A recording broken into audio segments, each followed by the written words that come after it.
Now the moment you've all been waiting for, let's talk about the focus log. So, this is component number 4, and in many ways, in my opinion, the most important part of the focused hour component of LifeOS, which is to regularly log the amount of time you spend on focus work during the workday. Why? Well, as Grace Hopper, American computer scientist and mathematician and US Navy admiral, famously said, one accurate measurement is worth 1,000 expert opinions. As Lord Kelvin, a British mathematician, famously said, when you can measure what you are speaking about and express it in numbers, you know something about it. W. Edwards Deming, who was apparently an American composer and economist, famously said, in God we trust, all others bring data. So many people struggle with focus, so many people struggle with procrastination and distraction. I am going to posit for you, for your consideration, that if the only change you made to your life was to consistently track your focus minutes, you'd probably double your productivity. This is a strategy known as self-monitoring. Amy Walters, psychologist, famously said self-monitoring is an evidence-based strategy that we use with all kinds of behavior change. Tracking your behavior gives people some accountability. It can create some natural feedback, and it can serve as a source of motivation. They see, gosh, if I really follow my plan, I start to see some changes. There are all of these things, studies that show, for people trying to lose weight, simply just weighing yourself every morning and measuring your weight. Measurement has an intervention. Measurement has an impact because now you are aware of that number. I've been trying to keep on top of my health, but for the last few weeks, for the last month and a half, I actually haven't weighed myself. And I weighed myself last night, and I've gained 3 kg. And I did not intend to gain 3 kg. I just randomly gained 3 kg, and I was like, oh, damn. Normally, I'm pretty religious about weighing myself every morning and sort of tweaking and stuff because I'm trying to reduce body fat, visceral adipose tissue, all the stuff. I've been reading Outlive by Peter Attia and some Brian Johnson stuff, and I know I need to get the fat around my abdominal organs down because of my poor South Asian genetics and a family history of cardiovascular disease. I'm essentially fairly high risk for blood clots and bad heart-related things. And a big risk factor is getting your visceral adipose tissue down.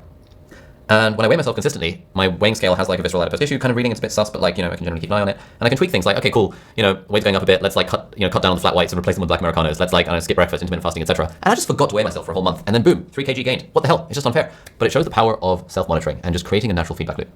And the app that I would recommend for tracking your focus minutes, at least until we build Superfocus, which is going to be better than this, is called Toggl. This is how Toggl works. Essentially, Toggl has 2 different views. There is a list view and a calendar view. Let's say, Toggl is also free. You can sign up to a paid plan if you want. I think we've signed up to a paid account as part of a team. But let's say I'm focusing on, what sort of LifeOS session 2. I can just type in and then I can hit play. And now it's going to start tracking. I can even give it a project. So I can see I've got IRM as a project, various different projects. I think this project is productivity course. I can even give it a tag like learning design. And now it's just tracking how long I'm spending focusing. And then, actually, it's going to zoom this all the way in. It's just just tracking it. You can see the thing incrementing up.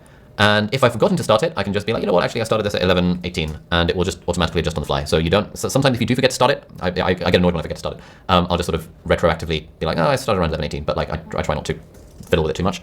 And this is kind of what it looks like. So for example, today, these were my 9 entries working on this course. Started working on it at 10:40 in the morning, and I did a 49-minute long session. Then, until 11:30. Then I took a 24-minute break.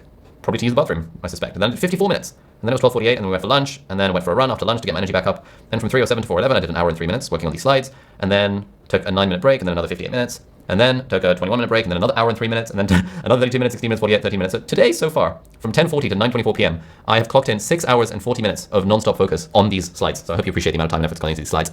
On top of all of the stuff that me and Taylor and Angus were doing to prepare these slides beforehand as well, but as is the case with all things. So this is 6 hours and 40 minutes.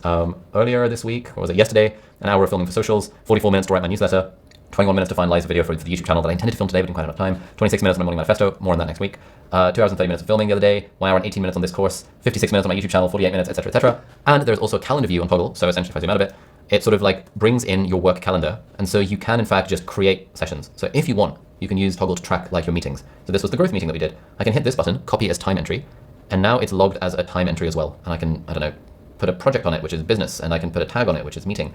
I don't really like meeting internal, and I can hit save.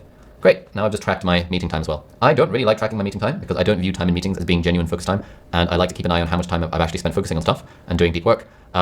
This is very, very helpful. I am admittedly inconsistent as it relates to my use of Toggl, because partly because I often don't do focused work now that I'm an entrepreneur and don't really need to because the team does all the hard work and I don't really do anything, but also partly because we are building Superfocus to be a better app. And so I've been dabbling with all sorts of different methods to figure out what's the best thing we can build into Superfocus. But I do find that when I'm consistent with tracking my focus minutes, I focus way more than when I'm not consistent with tracking my focus minutes. Toggl is very good and it's free. Don't just take my word for it. This was someone from last cohort, Hurum, on May 10th. Toggl has been incredibly effective the past week. I must have abandoned time tracking tools more than a dozen times over the years. Even Toggl itself a handful of times. It never stopped, clunky. Whereas now it is driving me to hyper-focus on my tasks. When the clock is on, I don't succumb to distractions, and my mind is on squeezing out efficient productivity every minute. Could just be a matter of time, right place, right time, or it was Ali's great framing in his last video. I would say it's the latter helping a shift in mindset that has made a difference. We've got Sleeves Emily Messner. who is also one of our Productivity Lab students. Toggl is wonderful. It's the only way I've ever found to track my time that only takes a few seconds and feels both efficient and worthwhile. Thank you to Ali and the team for finding the Toggl app and recommending it. Unfortunately, we do not have a paid relationship with Toggl. I wish we did. So grateful to have this tool as I build my personal productivity system. And we've also got Kevin saying just, wow, I've started playing with Toggl and I love it. I'm a tracker and data junkie, blah, blah, blah. With Toggl, I'm delighted to say the colorful project breakdown and charts look perfect for me. I backfilled yesterday's work and I can even feel a sense of accountability for things I didn't get done. The feature to add work straight from calendar entries is fantastic too. Definitely going to continue this experiment. So, all in all, if the only change you made to your life was to consistently track your focus minutes, you would almost certainly double your productivity. I know that for me, when I consistently track my focus minutes, I'm way more productive than when I don't.